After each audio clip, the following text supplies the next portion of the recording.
Улсын хурлаар хэлэлцэж буй давхар иргэншлийн асуудал их ноцтой тал руу орж эхэлж байна.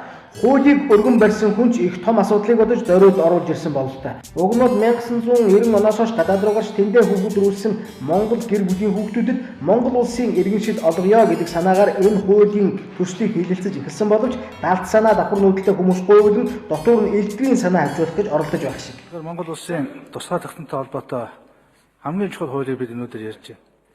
Дээр нь одоо тодорхой хэмжээний хөрөнгө оруулсан хүнд гэдэг. Тэгэхээр эн чинь одоо энэ хөхөмлөх гэдэг чинь тэгэхээр ерөөсөө шууд энэ нь бол хөрөнгөтэй хүн гэсэн хүний илэрхийлэл болох нь л дээ. Монгол улсын иргэнийхээ өмнөхөөс дээгүүр гарах нь л дээ. Тэгэхээр ийм одоо буруу уут гаргаж байгаа бол үнэхээр энийг одоо бид эсэргүүцэх ёстой.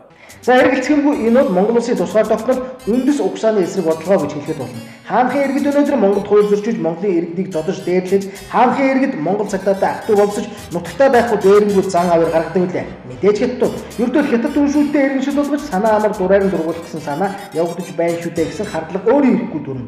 Өнөөдөр хэдэн сарын визтэй орж ирчихэд Монгол эзэншил айшилж байж болох бүхэл боломжоор хууль зөрчиж байгаа хятадуудад дийлэхгүй байж ийм асуудлыг хэлцэнэ гэдэг нь энэ улсын хурлын гутам шиг яахын аргагүй мөн.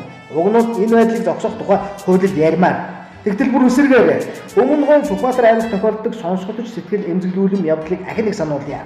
Сүхбаатар дорнотын талд төөрсөн монгол хүн 5 машин зогсоод зам асуухад тавуулаа хятад жолооч байснаар барахгүй. Тэдгээр хятадууд монголоор ярьж төөрсөн монгол хүний нүдэнд нь харагдтал зам зааж өгч байсан гэдэг. Цааш нь олон юм яриад яхав те. Хятадуудад Монгол улс гэдэг бол үүндээ Америк, Австралиас илүү Диожин шиг нутаг юм а. Охид бүсгүйчүүд нь үзэсгэлэнтэй хүүсийн харьцаа төвчөр багтаа. Хүн амын амьдралд оройгчлэн бүхэл нөхцөл байдал гадны цагаартад зөөлөн дуушид тооцогддог орон юм. Өнөөдрийн 76 гишүүний санаа сэтгэл мөнгнөөс өөр энэ талын юм бодогдохгүй байгаа нь үүгээр тодорхой болж байна.